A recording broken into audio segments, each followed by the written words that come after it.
अस्सलाम वालेकुम स्टूडेंट। क्या हाल है आप लोगों के? ठीक है। अच्छा जी, आज का हमारा जो लेसन नोट्स है वीक 11 और लेक्चर 21 22 को हम कवर करेंगे। हमारा न्यू चैप्टर स्टार्ट होने जा रहा है, रिस्क एंड रिटर्न। ठीक है, बहुत ही एक इम्पॉर्टेंट चैप्टर। और ख़ास तौर पर जो मार्केटेबल सिक्योरिटीज़ की अगर आपको बात याद आ रही है, जो कि हमने चैप्टर नंबर 2 में जो है फाइनेंशियल मार्केट्स के बारे में पढ़ा था, और उसमें फाइनेंशियल ब्रोकर्स, फाइनेंशियल मार्केट और स्टॉक एक्सचेंज की बात की थी। तो ये आज का जो हमारा टॉपिक है रिस्क एंड रिटर्न, इन्हीं के बिहाफ पे जो है हम थोड़ा सा स्टॉक एक्सचेंज का व्यू जो है यहाँ डिस्कस करेंगे। तो लर्निंग ऑब्जेक्ट्स को जो है हम थोड़ा रिव्यू कर लें, और ताकि हम अपने पॉइंट्स की तरफ आ सकें।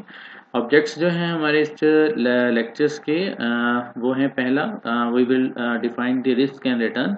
रिस्क क्या होता है, रिटर्न क्या होता है, इसकी डेफिनेशंस क्या हो सकती है, और फिर use probability distribution to measure the risk. Risk को जो है मेजर कैसे किया जा सकता है, हम हेल्प लेंगे प्रोबेबिलिटी डिस्ट्रीब्यूशन की, और उससे जो है रिस्क को मेजर करना सीखेंगे। और इसमें जो है हमारा expected return, standard deviation, coefficient of variation, इन चीज़ों के बारे में जो है हम इन्हीं के बिहाफ पे, इनके जो फार्मूले हैं उनसे हेल्प लेते हुए रिस्क एंड रिटर्न जो है हम उसकी कैलकुलेशन को सीखेंगे। और जो हमारा लास्ट टॉपिक होगा इस वीक का, तो वो है understand the portfolio investment. Portfolio investment की क्या ज़रूरत पड़ी, या पोर्टफोलियो इन्वेस्टमेंट की क्या एक इम्पोर्टेंस हो सकती है। ठीक है, रिस्क एंड रिटर्न के पॉइंट ऑफ व्यू से। तो पोर्टफोलियो रिटर्न होता क्या है, इसको भी हम रिव्यू करेंगे, अंडरस्टैंड करेंगे। और जो पोर्टफोलियो रिस्क है और उसकी जो इम्पोर्टेंस है बिहाफ ऑफ कोवेरियंस वगैरह, इन सारी चीज़ों को आप डिस्कस करेंगे।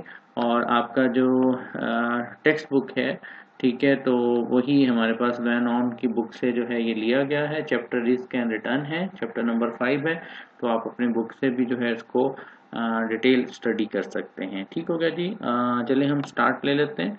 हमारा जैसे हम बात कर रहे थे कि रिस्क एंड रिटर्न, देखें रिस्क एंड रिटर्न को स्टार्ट करने से पहले थोड़ी सी एक बात मैं करता चलूँ। जैसे अभी मैंने पहले बात की है कि जो प्रीवियस हमारे पास लेसन रहे हैं, जिसमें हमारा जो है वीक 3 में फाइनेंशियल मार्केट के बारे में हमने पढ़ा था, और इसमें हमने ब्रीफली इंट्रोड्यूस किया था concept of the market trade off between the risk and return of the security. ठीक है, और इसमें थोड़ा सा अगर आप लोगों को याद आ रहा हो, तो उसमें हमने बात की थी कि higher risk of the security, the higher the expected return that must be offered to the investor. हमारे पास फाइनेंशियल मार्केट में जो हमने सिक्योरिटीज़ के बारे में पढ़ा था, स्टॉक एक्सचेंज में पढ़ा था, तो उनकी हमने डेफिनेशंस की थी, और उसमें जो है डिफरेंट सिक्योरिटीज़, और कहा था कि उन सिक्योरिटीज़ के जो रिटर्न हैं उनको हम कैलकुलेट करना सीखेंगे। ठीक है। अच्छा, यही जो रिटर्न है, ऑब्वियसली बात है, हम अपने बिहाफ पे कुछ एक फ्यूचर कैलकुलेशन करना चाह रहे होते हैं, तो इनको आप एक्सपेक्टेड रिटर्न का नाम दे सकते हैं। तो इसमें रिस्क भी इन्वॉल्व होगा। तो यही कंक्लूजन पॉइंट के नॉर्मल जब भी किसी सिक्योरिटी को हम उसका जो रिक्वायर्ड रेट ऑफ रिटर्न को कैलकुलेट करते हैं, तो उसमें रिस्क इन्वॉल्व होता है। और ये जो रिस्क है ये किस तरह से हम डिफाइन करते हैं, the higher risk of a security और द हायर एक्सपेक्टेड जो रिटर्न है that must be offered to the investor. तो सिंपल कि हाई रिस्क हाई रिटर्न, जब भी आप कोई रिटर्न हाई कंसिडर कर रहे होते हैं तो अंडरस्टूड है उसमें हाई रिस्क भी इन्वॉल्व होता है। ठीक है, तो कंक्लूजन पॉइंट यही था इसका। और बाकी हमने टाइम वैल्यू ऑफ मनी है, उसमें भी इस कॉन्सेप्ट को, जो रिटर्न है एक्सपेक्टेड रिटर्न होता है सिक्योरिटीज़ का, उसको हमने देखा। और ख़ास तौर पे अगर याद आ रहा हो, हमने प्रेजेंट वैल्यू कैलकुलेट करना सीखी थी कि present value of cash flow stream जो है प्रोवाइडेड टू द इन्वेस्टर। तो एक सिक्योरिटी जो है, हमें पता चल जाए कि हम जो भी अगर कोई सिक्योरिटी में इन्वेस्टमेंट कर रहे हैं, तो आज उस कितने की वो इन्वेस्टमेंट हो, और फ्यूचर में हमें जो भी आई मीन के जो भी बेनिफिट, जो भी कैश फ्लो मिलना है, तो उसके लिए जो discounted required rate of return था आपका, ठीक है, जो कि appropriate for the risk involve. तो यही इसी के चेंज होने की वजह से हमारा सारे का सारा जो कैश फ्लो है, या हमारी जो प्रेजेंट वैल्यू चेंज हो जाती थी। तो डिस्काउंटेड जो कि एक इंटरेस्ट रेट, लेकिन हम उसको discounted require rate of return कह रहे थे। रीजन इज दैट कि ये हमारी फ्यूचर वैल्यू को जो है प्रेजेंट वैल्यू में कन्वर्ट कर देता था। ठीक है, तो यही बात कि almost every organisation recognise the risk and return whenever they start any new project. ठीक है, तो determine the value and the making the investment depend on the choices of the organization. In fact, the valuation and the understanding of the trade-off between the risk and return is a basically the form of a foundation of a maximum shareholder wealth. जब भी हम shareholder wealth की बात करते हैं तो we need to understand the return and the risk level of our security. तो that is a very important concept. और इसमें जो है इसी चैप्टर में जो है इसी चैप्टर के थ्रू हम जो है कैलकुलेट करेंगे कि what is the risk and how we should measure this risk. ठीक हो गया जी. चलें जी, ये हमारे ओवरऑल जनरल व्यू था और हम डिफाइन करने जा रहे हैं जी रिस्क को. यहाँ पे देखें, अब देखें रिस्क रिटर्न को, फिर हम रिस्क की बात करेंगे. रिटर्न होता क्या है? यहाँ पे जो रिटर्न है, जैसे मैंने पहले बात की सिक्योरिटी, और सिक्योरिटी वो जो कि कॉमन स्टॉक जिसको आप कह सकते हैं, प्रेफर स्टॉक नहीं बल्कि कॉमन स्टॉक इसको लें.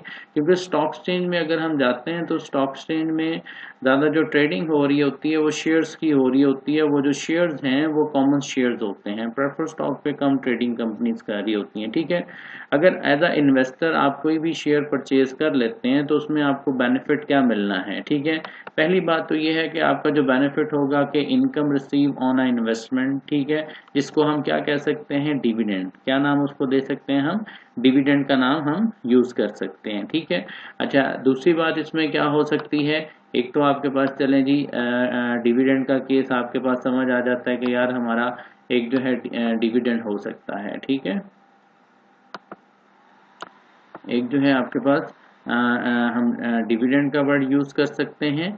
और दूसरा जो है आपको जो है यूज़ करने के लिए आई मीन कि अगर हम बात करें, ठीक है, एक तो जैसे मैं कह रहा था कि ये डिविडेंड होता है. ठीक है. एक डिविडेंड होता है, यहाँ पे आपको ये नज़र भी आ रहा है. दूसरा ये है कि चेंजिंग प्राइस जो है उसकी जो है हम बात कर सकते हैं. चेंज इन प्राइस, अगर चेंज इन प्राइस की अगर आप बात करें, वो भी आपके पास एक ऐसा कॉन्सेप्ट है जिसको जो है हम हमारे जो रिटर्न का ही एक हिस्सा है. ठीक हो गया जी. तो यहाँ पे देखें इनकम रिसीव ऑन इन्वेस्टमेंट, जिसको आप डिविडेंड का नाम दे रहे होते हैं, और उसके बाद चेंज इन प्राइस जो है इसको हम किसका नाम दे रहे होते हैं कि ये दोनों चीज़ें मिलके हमारे रिटर्न को कैलकुलेट करने में हेल्प करती हैं. तो अगर इसके फार्मूले को आप देखें, यहाँ पे देखें जी, इसका जो एक फार्मूला है इसकी मैं बात कर लेता हूँ. डिविडेंड, ठीक है, और प्लस करते हैं change in price. Change in price में अब दो किस्म की प्राइसेस होंगी. एक वो प्राइस जिस पे आपने परचेज किया, और एक और वो प्राइस जिस पे आप सेल करने जा रहे हैं या करंट है. ठीक है. ये थोड़ा सा एक एग्जांपल है, रिटर्न एग्जांपल. इसको थोड़ा सा हम देख लेते हैं, हो सकता है जो है आपको इस फार्मूले की बेहतर समझ आ जाए. ठीक है. The stock price of a stock A was $10 पर शेयर 1 year ago. ठीक है. अच्छा, अब ये जो है अब देखें कौन सी प्राइस है, इस चीज़ को पहले अंडरस्टैंड करें. $10 पर share 1 year ago. Stock price of a, कोई स्टॉक था ए जिसका हम लेबल यूज कर रहे हैं, उसकी जो प्राइस थी वो क्या थी? $10 थी 1 year ago. ये प्रीवियस प्राइस है, करंट नहीं है. ठीक है. The stock is currently trading at a 9.5 पर शेयर. अब जो करंटली ट्रेड कर रहा है वो ये है. ठीक है. And the share holder just receive the $1 dividend. What is the return on a dividend? देखें आपके पास ये जो फार्मूला था मैंने लिखा हुआ है डिविडेंड प्लस हमने क्या कहा है कि plus any change in the market price. Market price के लिए आपने क्या किया? टी जो शो कर रहा है ये प्रेजेंट टाइम को शो कर रहा है, और ये T-1 जो है प्रीवियस टाइम को, T-1 मीन टू से प्रीवियस टाइम को शो कर रहा है. ठीक है. ठीक है. और यही PT- से डिवाइड भी हम कर रहे हैं. ठीक है. तो आपके पास जो 9.5 है, अब ये जो 9.5 है ये क्या चीज़ को शो कर गया? ये आपकी जो है करंट प्राइस है PT, और जो आपके पास ये 10 है ये PT-1 को शो कर गया. ठीक है. तो अब इसमें पुट करें वैल्यूज, यहाँ पे आप देख सकते हैं. ठीक है. तो वैल्यूज पुट करके जो है आपको व्यू हो रहा होगा. देखें जी आप $1 जो है डिविडेंड, और उसके बाद जो है 9.50 जो है हमारा क्या हो गया? ये करंट प्राइस थी और प्रीवियस प्राइस 10 थी, और ये प्रीवियस प्राइस 10 डिवाइड किया तो आंसर आता है आपके पास 0.05. और परसेंटेज में अगर हम देखें तो क्या आ जाता है जी? ये 0.5%. ठीक है. ये 5% हमारा क्या है? ये आंसर आ चुका है. ये हमारा रिटर्न है. ठीक हो गया जी. अब रिस्क जो है उसकी हम बात करते हैं, लेकिन पहले एक और चीज़ मैं ज़रा आपको एक्सेल शीट पर लेके चलता हूँ. देखें जैसे बात कर रहा था, ये प्रेजेंट टाइम यानी कि आपके पास 9.5, ये प्रीवियस टाइम की, ये वो टाइम है जो कि आप कह सकते हैं कि यार हमारा जो है PUR परचेज, इस पे हमने एसेट परचेज किया था, ये करंट प्राइस है, ठीक है। और बाकी जो डिविडेंड का केस है वो सिंपल है, कंपनी ने फिक्स कंसिडर कर लेते हैं, उसको मैं चेंज नहीं करता, ठीक है। 1 है, कभी 1.5 भी हो सकता है, वो ग्रोथ रेट मॉडल के हिसाब से आप करेंगे, ठीक है। अच्छा, इसमें मैंने फार्मूला थोड़ा सा लगाया हुआ, क्या किया हुआ है ये देख सकते हैं आप फार्मूला, कि हमने जो है डिविडेंड को जो है क्या कर दिया, ये देखें इसमें कि डिविडेंड प्लस प्लस जो है प्राइस जो है PT माइनस PT-1, ठीक है ये। और साथ ही जो है इसको फिर मैंने जो भी आंसर आता है डिवाइड किया उसको PT-1 से, ठीक है। तो आंसर आ जाता है वही आपके पास 0.05, ठीक है, 0.05। अब देखिए मैं सिर्फ चेंज करने जा रहा हूँ किस चीज़ को, प्रेजेंट टाइम को। देखें अब आई मीन के जो प्रेजेंट ट्रेडिंग प्राइस है उसकी वो तो चेंज हो सकती है, क्योंकि जो $10 पे आपने अगर परचेज किया था वो तो चेंज नहीं कर सकते, लेकिन अभी की जो प्राइस है वो तो आप चेंज कर सकते हैं। हफ्ता या 10 दिन गुजरने के बाद आप देखते हैं कि प्राइस जो है उसकी कितनी होगी, आपके शेयर्स की 10 होगी लेट्स सपोज, ठीक है। तो उस केस में फिर हमारे पास क्या आंसर आ जाता है, देखें जी, देखें आपके पास ये सेम है, ये आपके पास 1 डिविडेंड है, 1 आपके पास आंसर आ जाता है, ठीक है। अच्छा, अब इसी तरह से अगर मैं कह देता हूँ कि यार 12 हो गया प्राइस, ठीक है, फिर आंसर क्या आ जाता है, ठीक है, उसको भी हम देखते हैं। और उसके बाद हम कह देते हैं जो प्राइस है हमारी जी लेट्स सपोज 8 हो जाती है, ठीक है। और फिर जो है इसी तरह से आप 9 कंसिडर कर लेते हैं, ठीक है। तो अब यहाँ पे देखें थोड़ा सा ये वैल्यूज़ को मैं जो है ये वैल्यूज़ आ चुकी हैं, लेकिन रियल इसकी जो भी आपका फार्मूला था उस हिसाब से ये देख के, और इसको जो है मैं ज़रा परसेंटेज में कन्वर्ट कर लूँ ताकि हमें सही समझ आ जाए। जी हाँ जी, ये देखें आपके पास 5%, पहला जो रिटर्न है हमारे पास 5% है, फिर हम कह रहे हैं कि इसी स्टॉक पे जो रिटर्न है 10% है, फिर क्या कह रहे हैं जी 13% है, फिर -10% है, फिर 0% है। अब आपको समझ आया, इसको समझाने का सिर्फ मकसद ये था कि जो रिटर्न है हमेशा वो पॉजिटिव नहीं होगा, जस्ट लाइक पहले जो हमने बात की थी यहाँ पे कि जो रिटर्न 5% आप समझ लें कि यार पॉजिटिव है, ठीक है। आपका रिटर्न आपका चेंज होता रहता है behalf of your present price, ठीक है, कि आपका जो शेयर है उसकी प्राइस में, जाहिर सी बात है स्टॉक एक्सचेंज में डेली बेसिस पे शेयर्स की प्राइस में चेंज आते हैं, तो उस हिसाब से हम क्या कर रहे होते हैं, उसकी प्राइस चेंज हो सकती है। वो जो प्राइस चेंज है वो ज़्यादा भी हो सकती है, कम भी हो सकती है, माइनस में भी जा सकती है और ज़ीरो भी हो सकती है, डिपेंड करता है प्राइस पे, ठीक है। तो बहरहाल ये हमारी कंक्लूजन पॉइंट्स था। तो आगे जो नेक्स्ट सेशन है उसमें हम जो है रिस्क के बारे में बात करते हैं।